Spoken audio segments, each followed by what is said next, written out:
All right, it seems we are live and all good to go. Thank you very much to Lenke and Veronica who are helping me from Budapest. And this is Andras Bennett from my own home in a secluded corner of the house, hoping that the kids will not interrupt anything. But please forgive me if they do. I guess many of you are in similar situations during the lockdown, which is hopefully coming to an end very soon. So I turned on the video just to say hi, to greet you live from Belgium. And I can see that you're already typing in where you're dialing in from or where you're connected. Croatia, Sweden, Brussels, Stockholm, Germany, really from all over Europe, perhaps even the world. Let's do our usual contest. Who's dialing in from the most furthest away from Brussels? Estonia is a runner-up probably. Barcelona, anyone from other continents? Let's see. Nobody here yet, but that's great. In any case, well, thank you very much for joining to today's webinar, which is going to cover something different than last time. We are looking at CVs and cover letters. Oh, Armenia. Okay, probably you are the furthest away for now. So with that, I will turn off my camera in a second. Just wanted to make sure that you are all connected, everything works as it should, and technology is on our side today. As usual, type your questions into the chat box and we'll send you the recording. We'll send you the presentation afterwards, but I'll try to make this an interactive session where you can ask as many questions as you like, and I'll do my best to answer it. Whenever I cannot answer something, we'll follow up with a written note that will circulate and send it to all the participants. So with that, I'll turn off my camera so you can focus your full attention to the presentation on CV writing and cover letters. So let's get into this. And as I said before, this is slightly different from our usual EPSO-focused webinars. We're not talking anymore about EPSO processes or very specific career selection methods. We are looking at CV writing and cover letters. Obviously, we talk about this in a European or EU context, but this might go even beyond that. So you don't necessarily need to apply for an EU job in order to benefit from the ideas I'll be sharing with you.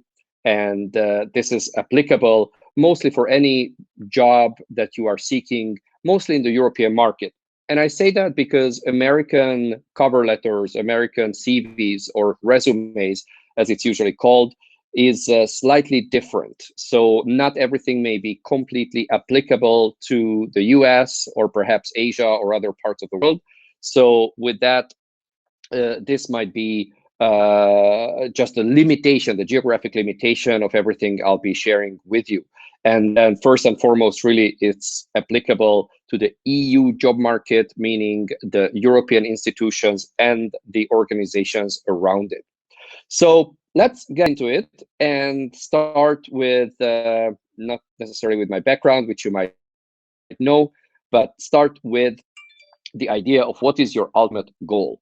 Well, I know this is not a very flattering picture, but I like to use it in some of my career-focused presentations, is that you might be like that shampoo or cosmetic product on the shelf, being slightly similar, and in the early stages of your career, very similar to many other candidates, and you'd like to stand out. You'd like to be the one that is picked by the employer and make sure that there's a good fit between what you want in career terms and what the employer is looking for.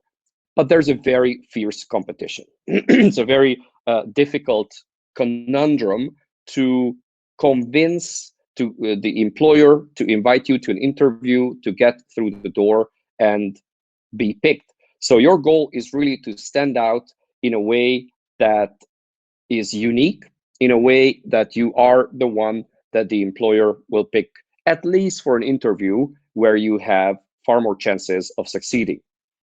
And standing out, it doesn't necessarily mean that you are so special in an objective sense that nobody else is like you. Standing out means you are so relevant to the job that they are trying to fill. So it's really the relevance which makes you stand out, and not necessarily some crazy characteristic that you have because you happen to speak 5 foreign languages plus some archaic ancient languages, and you're fluent in Latin. This is not necessarily a characteristic which would make you stand out. Yes, would make you stand out in a party or in a social gathering, but not necessarily help you land a job. So it's the relevance that matters first and foremost. So let's look at the ultimate objective. Well, that is to convince the employer with your CV and with your motivation letter to invite you to an interview. That is your number one goal.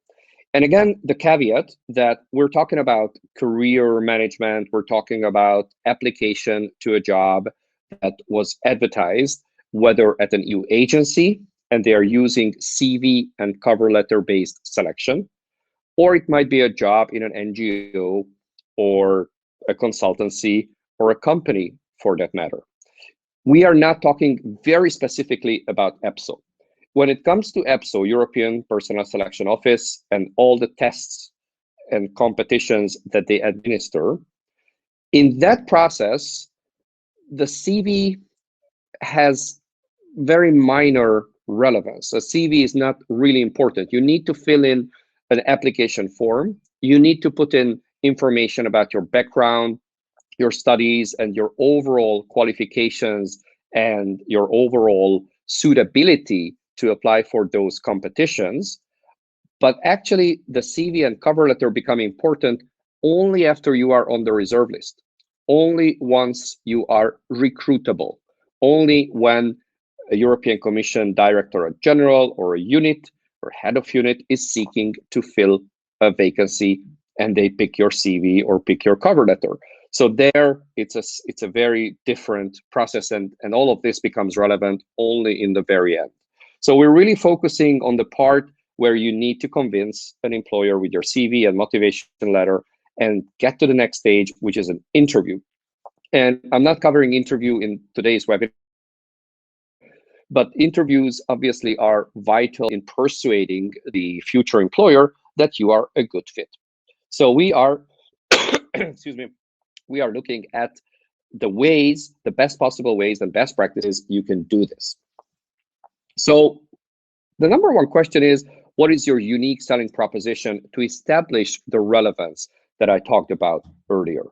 So how can you make yourself as suitable, as applicable to a given job as possible? And there are a couple of things that you would most likely possess. There's some things that you would most likely have to convince that future employer. The first one is probably your knowledge of the European Union. So this is not necessarily something that many other candidates have, or not to the extent that you have. So if you've studied this at a university course, or you've done a specialty, or you've done a couple of extra courses, all of this can be a good selling point of how deep you know the EU, or perhaps you have some publications or a thesis on that. Another one would be your international network.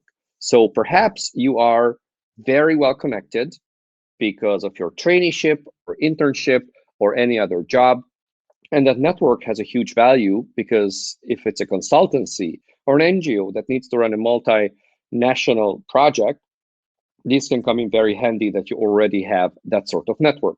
Perhaps another selling proposition is you understand policy and politics. This is not obvious. Not a lot of people do follow politics to such degree that they understand the dynamics between the different actors, the different players, international relations. So that understanding becomes a really important point, especially when you want to deal with European affairs and EU policies. Another one certainly is languages, relevant languages. So the question is, which languages do you speak? Well, English, perhaps French would be really, really important in the EU job market. Interestingly, Dutch, Flemish, not necessarily. That's mostly for the Belgian local job market, but not in EU affairs. And even in EU affairs, most often it's English is sufficient. So that is usually a basic criterion. And then having another one or two languages can be a big asset. And one of those languages could be a main European language, maybe Spanish, Italian, perhaps even Polish. And it could be maybe a minor language. If the organization you're applying to is doing business in Central and Eastern Europe, perhaps speaking Russian or speaking Czech or speaking Slavic languages or Hungarian for that matter, might be a plus. So languages become really important in the context of the countries where the organization does business in. And then subject matter expertise. Certainly you want to highlight that you deal with energy efficiency, or you deal with development policy or competition law. And you want to highlight that to a great extent, and not just focus on that this is what you know, but you are aware of a lot of developments and the deep expertise in a given area. And then brand. So if you have already job experience and you work for, say, Facebook, is that a good brand, or is that a controversial brand these days? So some brands which may look amazing today may have a different perception a couple of years down the line, especially in political terms. So in the EU institutions, Facebook, because of the privacy issues and data retention policy and fake news and all these issues, has become a controversial brand. But let's say you might be working for a wind energy organization that is probably perceived as a very positive brand. So these things play a role in the perception of your own application. So if you have that sort of brand, it could be a volunteering organization where you pass some time as a summer intern, and that helps your application. So all of this play a role in how your application is being perceived and whether you make it to the next stage. Think about this carefully. Think about this deeply, of how you can present these elements in your cover letter and your CV, really focusing or trying to structure it in a way that persuades the future employer or the HR officer who's doing the first round of selection. So let's look at just one slide, and you have much more details on this in other presentations I've given, and I don't want to spend any particular time on this except for this 1 minute recap of the kind of jobs that are out there in the EU political policy context. So one big group is diplomatic jobs, where the permanent representations of the EU 27 member states are all employing staff, mostly civil servants who are sent from their home countries, but occasionally others as well. And these are great jobs dealing with European affairs. Representations or missions of non-EU countries are also in Brussels, and they employ quite a handful of people. And then seconded national experts who are civil servants from your, so to say, home country and sent mostly to the European Commission to work there, and as the name suggests, be seconded, sent there for a year or two or longer. Another big group is political kind of jobs, being the assistant of a member of the European Parliament. Each member has 2, 3, sometimes 4 advisors, assistants, consultants working them. And they, since there are currently 705 MEPs, now you do the maths, that's around 2,000 people being employed as assistants.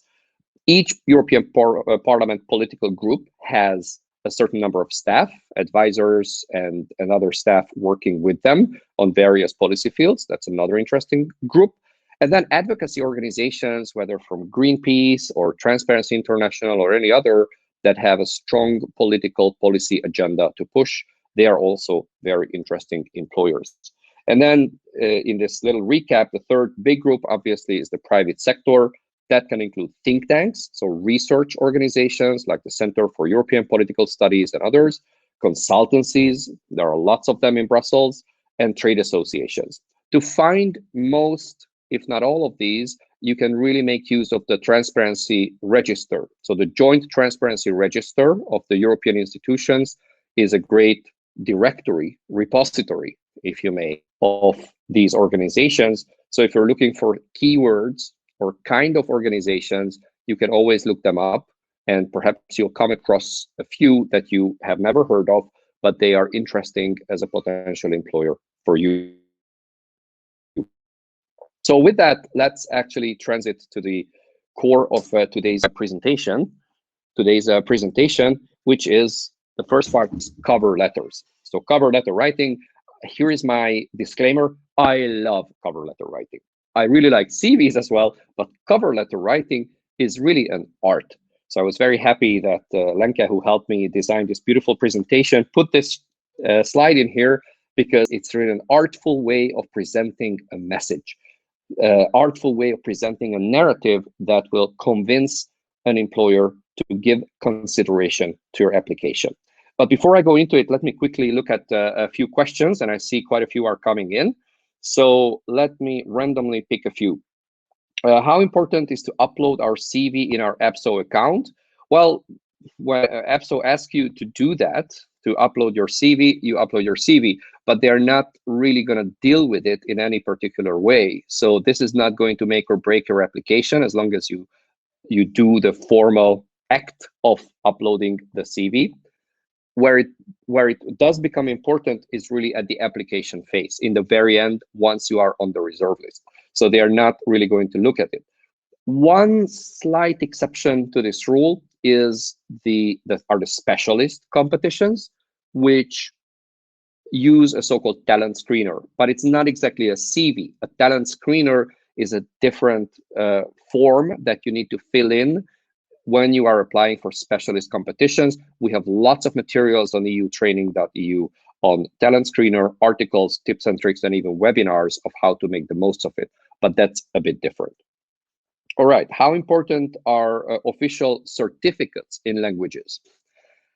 Honestly, I don't think they are very important, unless there's a formal criterion that you need to prove that you have a DELE qualification for Spanish, or I think it was called DOLF, correct me if I'm wrong, for French, or Oxford certificate, or whichever for English. Unless they formally require you to show that, I don't think this is important anymore these days. You need to indicate the level at which you speak a language, but anyways, you need to prove it. They will have an interview in that language with you. They will ask you written, say, articles you've written in that language. So all of that is you need to prove it anyways. So those formal qualifications are not really important. Another question before I move on. When we see in a job application form in the EU institution the section motivation letter, do they want us to write why we want to apply for this job, or why they should choose us, or both? Is there a difference with the term cover letter? That's a very interesting question. When in the APSO system, they ask you to write some motivation, your motivation to apply for an EU job. Well, that part, that written part, is actually not that important in the overall selection process. So I don't want to discourage you from giving it due attention. You should, but it's not going to make or break your application. Having said that, when you write in the APSO process the motivation to be an EU official, first, you don't know which job you're going to land. So you cannot really write, I want to be a trade policy officer, because you don't know if you're going to end up being a trade policy officer. So you need to write about your overall interest and motivation to work for the EU. Number two, this is somewhat of a cover letter, but it's more about your own commitment to the idea of the European Union, why you see yourself being an EU civil servant working for a public organization. And perhaps number three is, what is your contribution? What can you bring to the institutions, to the building of the European idea that perhaps other candidates may not have? So that is more of the knowledge you have and the personal commitment to it as well. So it has a lot to do with a cover letter, but it's a little broader because it's not so specific for one institution or one particular job. I know there are quite a few other questions. I'll try to come back to those, but as I said, if I don't have time, we'll follow up with a written memo. And I see there are one or two questions about the CAST system, so the contract agent selection system. I'll try to come back to those. Let's look at cover letters. What are some best practices and questions? If you ask me to tell you one single piece of advice when it comes to cover letters, this is the advice. Always think of what is in it for the employer. What is the employer's true interest, perhaps benefit, that they get from hiring you? And I've seen a lot of bad examples over the many years I've spent in Brussels. Sometimes when I was the recruiter and I was the one reading those cover letters and CVs, sometimes when others would send it to me for my review. And very often, candidates do this mistake where they do not think with the employer's head. They are too much broadcasting what they know, how good they are, without actually thinking why it benefits the employer. And I'll give you a couple of other ideas and examples that we'll look at in the next couple of minutes. So one thing you could say is, well, why should they hire you? Many candidates would say, well, I'm great at researching EU funds for underdeveloped Southern European regions. Okay, but why should they hire you? What is the benefit that they will get? You can do this work for them, and this will benefit them in the following way. Like, I do this, and this can help your organizations be better funded through European research grants. So you not only say the benefit you bring, but it also how it specifically benefits the employer you're trying to land a job at. Another idea is, well, what do you know about the employer's organization? Do your homework. It takes really 10 minutes to Google around, check their annual report, a couple of press releases, look at their organization chart, look at you do a Google search in news with the name of the organization, and you see what was being said about them. So you do your due diligence, your research, and you can put certain bits and pieces into your cover letter. It shows that you care. It shows that you really looked at their activities, and you are just simply interested in them to the extent that you've done your homework. So this is such a low-hanging fruit, such an easy thing to do, and many applicants do not do it. Here's another idea. And I'm not saying you must do it in every case. You could do it if you think it's appropriate. What would you do in the organization on the first day or the first week or the first month? So you can say, if you were to hire me, here is what I could do or would do to help your organization advance its goals.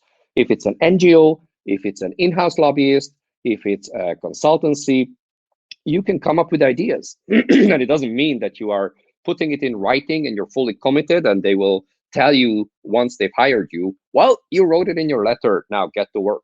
This shows that you thought deeply about the kind of activities the organization does, and you are proactively demonstrating to them what contribution you could make. So here's another idea. You might want to do a video introduction. And again, I'm not saying that you should, and some organizations are rather conservative, and they may not like the idea of you with a video. But perhaps if it's a communication job, perhaps it's a more creative or outward-facing job, perhaps a quick video introduction that you can so easily upload to YouTube or any other platform can work magic. And you put it to limited views or private or whatever it's called. You don't want to circulate it to others, you send it only to them, but this can work nicely. Online portfolio. Do you have publications? Have you published in academic journals or just wrote a series of blogs? Perhaps you have your own blog or website, and not necessarily your Facebook page, but something more professional. Perhaps your LinkedIn page where you publish certain articles. That can be a helpful resource for them to trust you, to raise their confidence in your abilities, and that you are the person you claim to be in the job application. So all of this, these are ideas. Again, these are not necessarily things to do. It's not a checklist, but think about it when you apply, because it can make your cover letter and your application stand out. All right, a couple of random examples which I've collected over the years. This was sent actually to me when I was hiring a manager a couple months or a couple of years ago. And I had a little questionnaire that the candidates had to fill in. And I asked this question, do you have a thorough knowledge of EU institutions' procedures? And the person says, yeah, the European Union has got many institutions. And just simply one word, yeah, it's a little odd. It's a little strange in an application like that. I don't think it projects the right message that I want, especially if I want this person to correspond with senior officials or politicians. I'm not sure that they would be or they would understand the right style to use. I don't want to jump to conclusions too early, but it's not a good signal. Another thing, it's show me that you care about the organization, my organization. In this case, I was the employer. And I said, well, what is your main motivation? And the person said, I'll give you 3 reasons. I think that I can benefit from the experience of the director. I feel myself suitable to work in a small team, and I still have a lot to learn. Very happy. That's great. The person shows commitment to learning and motivation, but it's too many sentences starting with I and why it's good for me as a candidate, but not necessarily me as a future employer. Another thing which I think works really, really powerfully and very well in cover letters and CV writing is anticipate objections. You might want to brainstorm by yourself or with friends or colleagues who have 10 minutes to spare and say, why would they reject my application? So this is a good method for defense lawyers or say, okay, how are they going to push back against the arguments I'm going to make? First one could be, they might say, well, if you're not based in Brussels, Luxembourg, Madrid, wherever the job is, can you relocate? And this is a question they might implicitly ask themselves. And if you're lucky, they will explicitly ask you. But if they don't, well, that is a problem because they might say, well, there is an issue here. I just want to make sure that the sound is working fine. I want to have a quick confirmation because I have with the microphone sound work. Thank you for letting me know. So I'll just go on. Question here, can you relocate?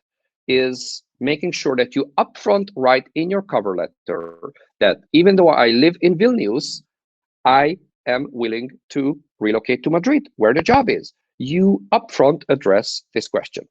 Number 2, will you need a work permit if you're not an EU citizen or you're applying in a non-EU country for a job related to EU affairs? Well, you might need a work permit and you want to anticipate that and let the future employer know that this is an issue or you can actually take care of it by yourself.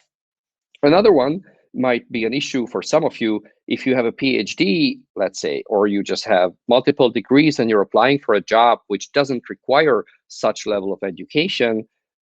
The employer might implicitly ask, well, aren't you overqualified? And this is not necessarily a question they would ask in writing, perhaps in an interview, but not in writing, but it will cross their mind if they see your CV and they are wondering about it. So you might anticipate that, and you can write up front that it might seem from my profile that I'm overqualified, and yet my motivation, my interest in the topic, or my current situation, I am very interested in the job despite this fact. So you're not downplaying it, you are not hiding it, but you upfront address it because you know that they will wonder about this. So this is a pretty good technique to dispel any doubt. And you're not hoping that, oh, maybe they think I'm overqualified. I'll try to get away with that, or I try not to put some qualification I have just to downplay it. No, you could try the technique or the tactic of truly addressing it upfront. So let me take another few seconds or moments to to address these some of the questions you've put. Here is one. So from your explanation, it seems that the cover letter and the motivational letter are the same. Am I wrong? In fact, well, they are, when it comes to any job application, this really goes by both names, motivational letter or cover letter. So they are pretty much the same, at least in my interpretation. You might have instances where somebody writes a very, very brief cover letter, pretty much an email in which you send 2 attachments, one of them being your CV, and the other one is a more formal motivation letter. So in that sense, the cover letter would really be just saying, dear so-and-so, I'm applying for the job so-and-so, and please find attached my motivation letter and my CV. So in that sense, then that email would be the cover letter. The way I define it, I think it makes sense to have your true motivation letter as part of as an email. So the email itself in which you send your CV is your motivation letter or cover letter, and you don't separate these two. And then there is the other scenario where in the EPSO application system, they would have as one of the questions on your motivation to work for the European institutions. And there you write some words of motivation, why you want to do that. But then again, that's a slightly different scenario. But I'm happy you asked because it does make sense. I've seen some applicants who really wrote a nicely laid out PDF with called motivation letter, and then they put a lot of thought and a lot of words into it, laying out their motivation. And truly the cover letter was just a very brief email. Maybe one or two questions. What should be the maximum length of the letter? 2 pages? Well, rather 1 page. And if it's an email, ideally 5, 6 paragraphs and not more. And each paragraph should not be too wordy either. So it shouldn't be too long. It shouldn't be over explaining. And the layout is a very, very important part. And we'll talk about that in a second. But you could use bullet points. You could use numbers. You could use a bit of bolding. You can use a kind of a couple of visual cues. It doesn't have to be long, or perhaps it shouldn't be long. If it is, it won't get read. Anyways, most employers or even HR officers would first scan it. And if it's interesting to them, then they will go deeper. And even for CVs, and we'll get to the CVs in a moment, even those should not be longer than 2 pages, no matter how many achievements you have. Then you try to pick and choose the most important ones. All right, let's go on to the next part and look at a cover letter example. And this is from an application. I blanked out many personally identifiable information from this candidate. It was a couple of years back, so it's not even relevant in that sense for that person anymore. But it's a good example, I find. A good example is a bad example, because when you start reading it, you see, dear so-and-so representative. The word representative is already a little odd to my taste. I'm writing to express my sincere interest in the position of so-and-so. Through my experience at Banco de España, gained excellent understanding of EU regulation and so on. So confident that my energy, passion, exceptional analytical problem solving and language skills will enable me to add immediate value. This is not the best start for my taste. So this is rather self-serving, even though it seems that the person is offering their abilities and their skills on a silver plate. It doesn't connect their skills and their knowledge to my needs. This is exactly what I talked about earlier when the candidate does not consider the needs of the employer, where this could be framed, that I didn't create actually a sort of say good example of this, but I'm telling you right now. When the person says, I'm confident that my energy, passion, exceptional, analytical, etc. can help. Starting the sentence like this is not necessarily that bad, but not finishing it is what's bad. So they could have said, with my energy, passion, and analytical and language skills, I can contribute to your goals in the following way. Or I understand, maybe start a sentence, I understand that your organization's goal is to secure more funding for your research project for self-driving cars, to which I can contribute through my exceptional analytical problem solving and language skills. So you see that I immediately connected the very specific need of the organization, which you can find out thanks to the internet very easily, to the stuff that you can bring. But simply saying that, listen, I'm amazing, hire me, is just not going to do the trick. So very similarly, if I just look at the middle part, the before pursuing my MBA part, it's just very hard to read. It's too long. So if just from a formatting perspective, it's too wordy and no one's really going to read it to such degree. If I just pick one part in it, let me try to get a pointer. There we go. Hopefully you see my pointer. So it says, last summer, I developed a business model for big data as part of cloud services at Cisco. Okay, this is great. But again, saying the big data model I developed for this particular company can help your organization in the following way. So the whole idea of making a claim without connecting it to the organization's very unique goals is not helpful. And so many candidates do this mistake. Really, please do not. You have now the privilege, the benefits, the eye-opening message that this is not the way to go. Just make sure that you check your cover letter, check your motivation letter, and you fix it from this perspective. Here's another one, very similar. And again, I'm convinced that my experience, knowledge, and skills can be beneficial to the European Commission. This is a job application to the Commission. So again, this is too vague.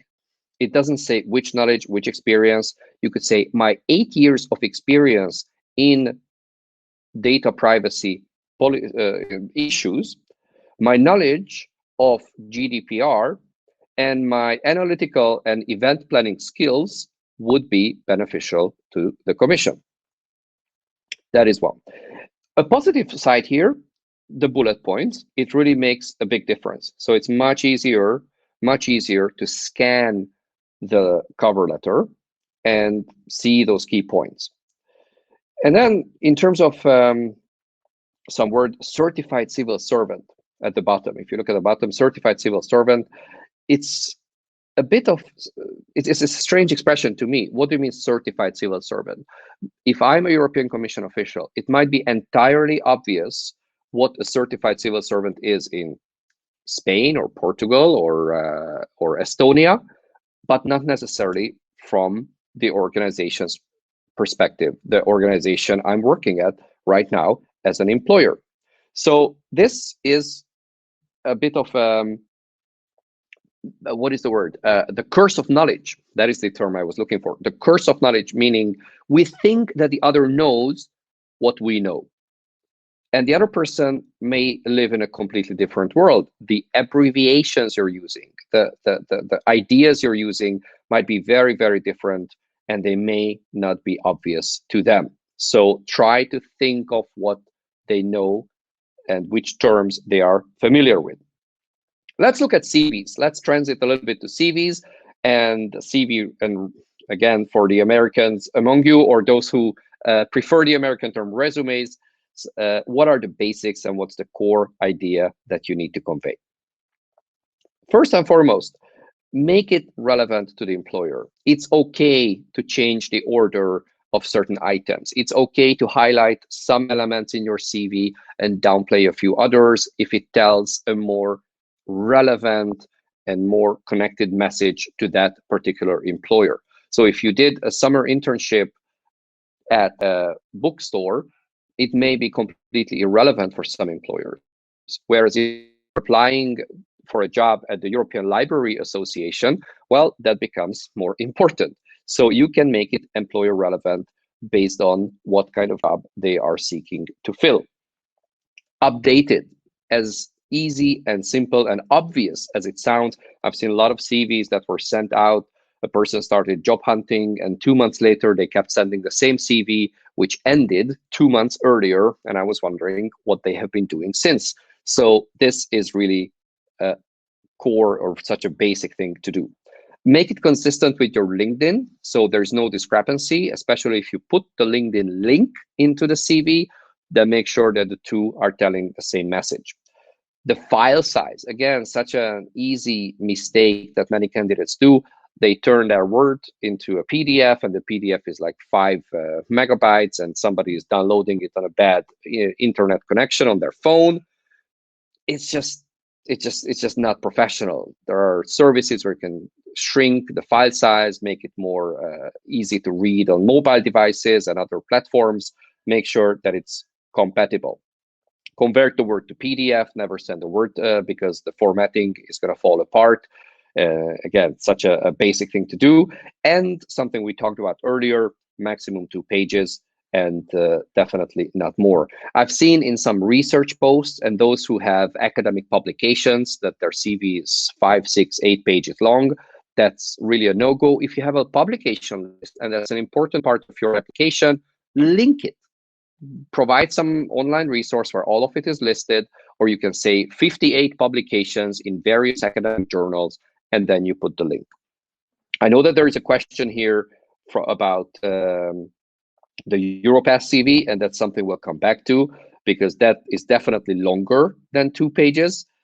And I can already tell you my answer. Europass CV, only use that if they explicitly ask you to use it. So if the employer says, send in your CV, do not use the Europass format. It's such an unuser-friendly format that I highly discourage you from using it. If they specifically ask that it has to be a Europass format, of course you're going to use it. It's going to be more than 2 pages, and you make the most of it. All right, small formatting. I like this formatting.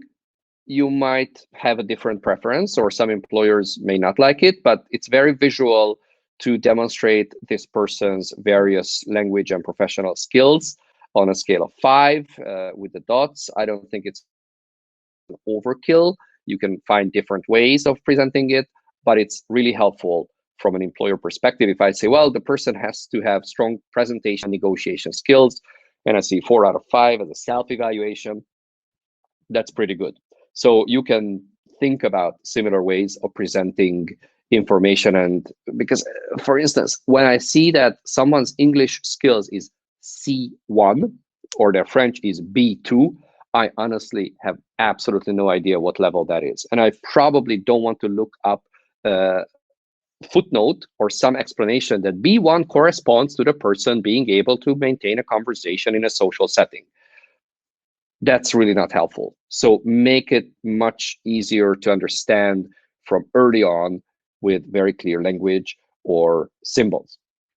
Another bad example when it comes to the formatting, all caps, it's a soup of technical terms and skills that the person listed. It's just too many and very, very hard to read. So the visual and the content presentation here is really bad.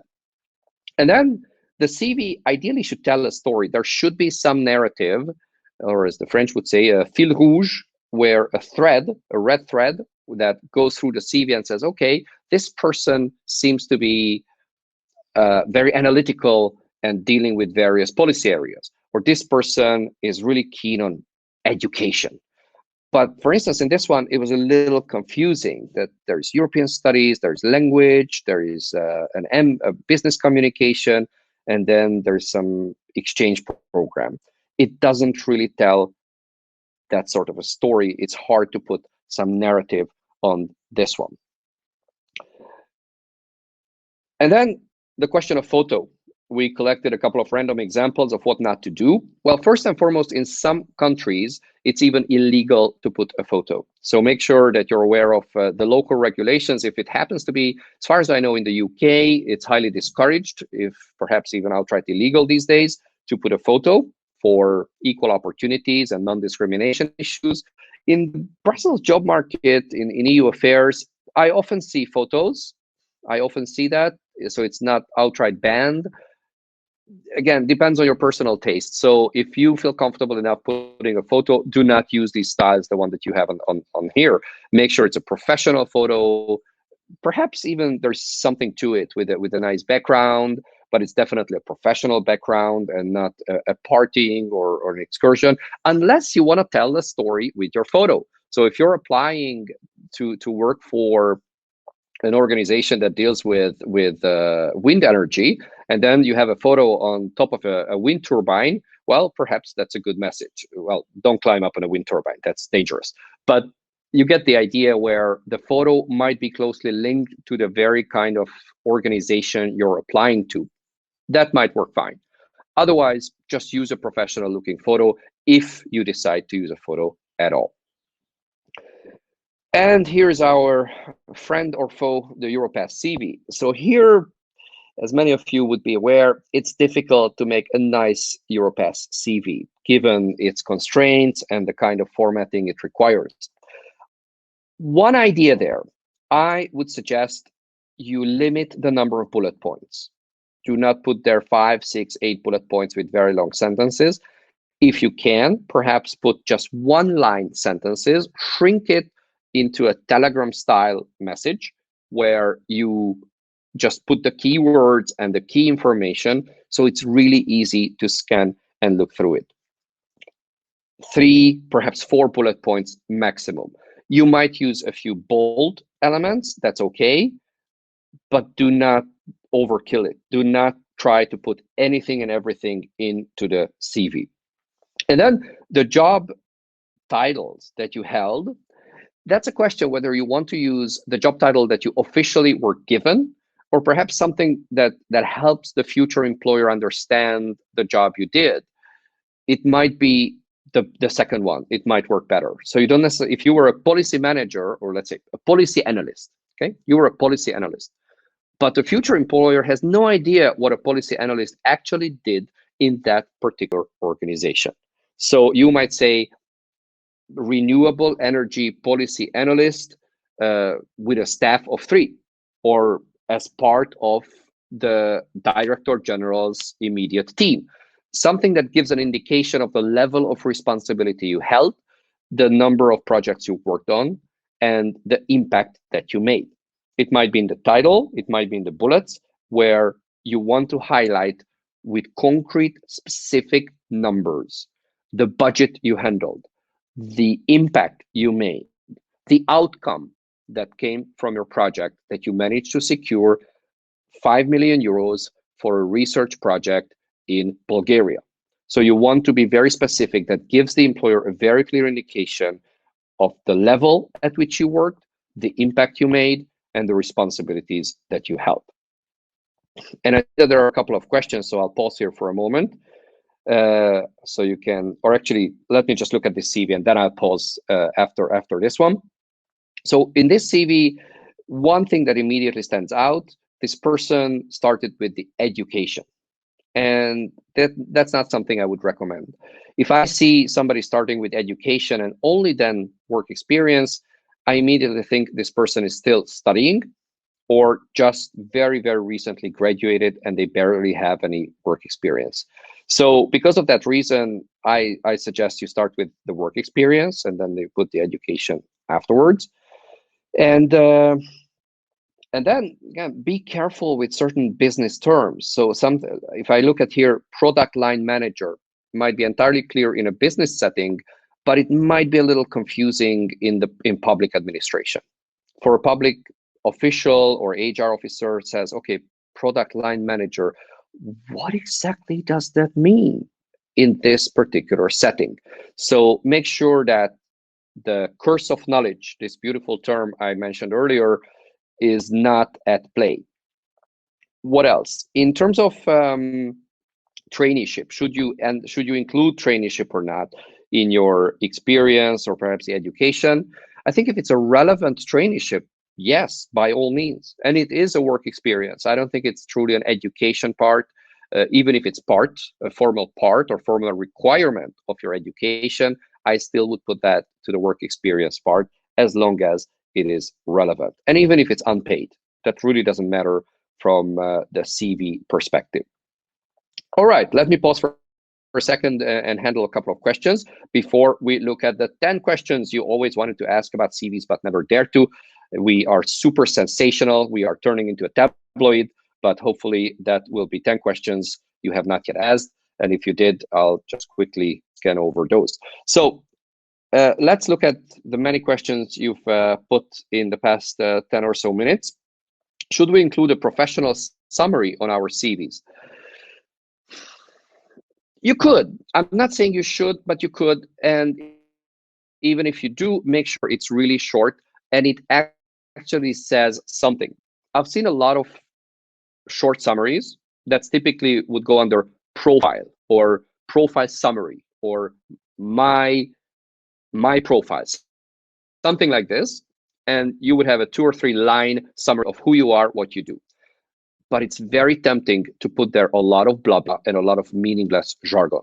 I'm a hardworking, motivated, multilingual, international-minded, EU-focused professional with a strong motivation to work in a multinational setting. What did I just say? A big nothing. This is really a lot of cliches that really are not helpful for an employer to read. So there you could say, I'm a person with an international relations background with 10 years of experience in 12 countries in Africa and Europe, dealing with development aid, having handled 500 million budget projects with a team of 14. I'm motivated to put this experience to use at European institutions. That sort of profile is much more helpful because it has figures and numbers and something more concrete that helps me as a potential employer understand that this person is a serious player.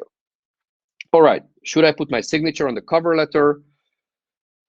I don't think it's that important. If it's a separate PDF, I guess yes, it makes it a little more formal, and that you guarantee or you vouch for its truthiness. Truthiness, is that even a word? You vouch for its validity, but it's not such an important requirement. If you write an email and your cover letter is in an email, that is not necessary to write a formal signature. All right. Well, Vasco says truthfulness. Yes, thank you very much. That is indeed a word. Okay, what else? I don't know about others, but everyone with the institutions told me to always use Europass, even if it was not specifically mentioned in the vacancy. I honestly don't know. Probably I will ask around a couple of friends and folks who work for institutions. And perhaps those of you who are actually working for the institutions right now, put in the chat box, please. What do you think? Is it really, do you expect, or have you heard your colleagues expect that? Or that is not so necessary? Because unless it's really part of the formal process where they ask you to upload into a central database or a system or the contract agent selection tool, the cost system, then it's probably needed that it's a Europass CV, because they want to compare apples to apples. They want to make sure that these are standardized formats. But when it's a specific job and you need to send in, I don't think it's a formal requirement. And here, I see that here's one comment from Lena that human trainees, so the parliament trainees, were explicitly asked to submit a Europass CV. You see, that's clear enough because you were specifically asked. But when it's just a simple application, then rather not. There's just so much more freedom, flexibility to format CVs differently. By the way, the tool canva.com, actually the tool in which this very presentation was made, has very good CV templates. So I encourage you to look at it if you'd like to find a nice format. Perhaps one thing, one word of caution about CVs: do not overkill the formatting. Don't try to be super creative, fancy, too many colors and symbols and stuff like that. Generally speaking, most EU related or EU affairs jobs are somewhat conservative when it comes to candidate selection and CV formatting. So rather be a bit more toned down than extremely creative. You're not applying for a PR job in New York, but this is something which is mostly about policy and politics, perhaps even communication, but rather be a bit more conservative in that sense. All right, I know there are many other questions. We'll try to come back to some of those, but I'd like to cover these 10 questions we have up here in a nutshell. So first one, should I mention personal information such as age, nationality in my CV? Age, probably no, unless it has some relevance to the profile you're seeking, because they want 15 years of experience. You want to make sure that you highlight that aspect. Nationality, well, you could. It's okay, as long as it, again, it has no real bearing on the job permit or relocation issues or others. and it's usually an indication of the country you know best, to use this term. So perhaps it's an addition that you are familiar with a certain country or region, so that's a plus given your origin or your background, or perhaps your language knowledge. So it can actually help your application further. But other truly personal information, you don't need to at that point unless it has a strong relevance to the job itself. Number two, well, should we use a European format CV? I think we discussed it at length, so I'll just quickly skip it. And motivation letter, are they always mandatory? Usually they are not mandatory. Usually an employer would not require you to send one, but I highly encourage you to do. So once you have your CV, don't just write a quick email, dear employer, here's my CV, please take a look, I'm happy to be available for an interview. Yeah, probably in a more sophisticated style, but this is the idea. So it's not mandatory, but I highly encourage you to do it, because you can really highlight, say, just 3 key points from your profile in that email to grab the attention of the HR officer, the assistant, the secretary, the CEO, whoever might be looking at those emails. Say, okay, is it worth for me to look at that candidate deeper? So I very much say so. Do write a cover letter or motivation letter. What can I do to boost my CV for an EU career? Well, you can listen to our webinar series, obviously, but you can do some EU-related job or program. You can volunteer. You can try an online course. You can volunteer in a related field or in an NGO. You can do a lot of things to establish more relevance if you are coming from a very different background. Number 5, on the CV, is it better to list my skills or explain them briefly? I think if you pick a limited number of skills, whether it's project management, whether it's organization, event organization, or public speaking, whatever it may be, I probably would just carefully, strategically put or pick 3 or 4, and maybe just write one line about why or how you gain that skill and why that is helpful to the employer. So not just put there a laundry list of skills and trying to impress the employers by listing 15 things, that you are a yoga instructor and you are perfectly capable of managing 100+ teams, and then multitasking like nobody else. So that doesn't help, and it's not really credible. Number 6, how can I write an attractive CV and letter to be selected for cast competitions? So it's probably one of the questions that I've seen that come up in more nuance, so we'll come back to it. But in a nutshell, all these principles apply. So all these principles that I've listed apply, from formatting, from message, from narrative, from picking the right words and the right pieces of information to be selected. And it's a database, so having there some keywords so you are easily findable becomes really important. And then any CV motivation letter tips for EU consultancies, agencies, or interimer. Again, this is a question we get often, but it's essentially the ideas I listed. It's really making sure that your profile is as relevant as possible to the position, and you're not just spraying the employers with the same cover letter and the same CV, but you take a bit of time and try to establish a more relevance for that particular job. I'm on a reserve list, so this is for the EPSO context. How do I get my CV in front of recruiters to get a job? Well, the good news is we have a webinar exactly on that, of how to get a job from the reserve list. It's often cold applications sent to head of units at different commission departments, or it could be if there's a specific vacancy, and then making sure that you do everything to establish your own credentials and send an application. Number 9, in what language should my CV be written so it can be found by HR? Well, if usually English, but if there is a technological way, or it's relatively easy for you to perhaps create a French version of it, or another language because it's important for that particular job or profile, you could try that. So you could say, here's an English version, a French version, and it just makes it easier depending on the employer. And it sends the message that you are bilingual, or at least available in both languages. And then number 10, can I send you my CV to get it checked? This is a question we also get often. And well, unfortunately, we have relatively limited bandwidth to really check CVs in depth, but we have a career guidance service that's a paid service on EU training, where we help you with this particular task of making better cover letters and better CVs. You can find it through the coaching menu, and there we can assist you professionally and with dedicated attention for your CV and cover letter needs. But having said that, actually next week we are doing a CV and cover letter clinic. So we already have several dozens of CVs and cover letters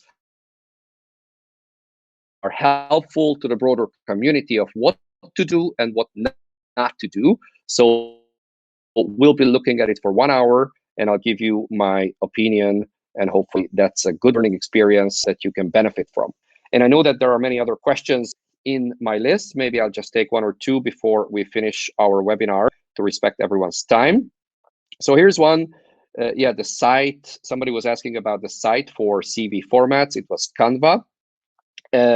How do we know which keywords to use? Well, it depends on the profile you're applying for. If you're an economist, then you want to talk about macroeconomic analysis and econometrics, or whatever your specialty is. So make sure that those keywords are in the CV or in the EPSO system. It's listed on the IT tool or the place where you upload your information, that you are easily findable. So we'll come back to all the other questions that you put there. I'm very grateful for that you have such an interest in these topics. As I said, this is really my passion. Perhaps that came through in the webinar today. And thanks very much for being such a great audience with these great questions and input. To be followed up next week with the live CV clinic. And if other questions come to mind, just send us an email.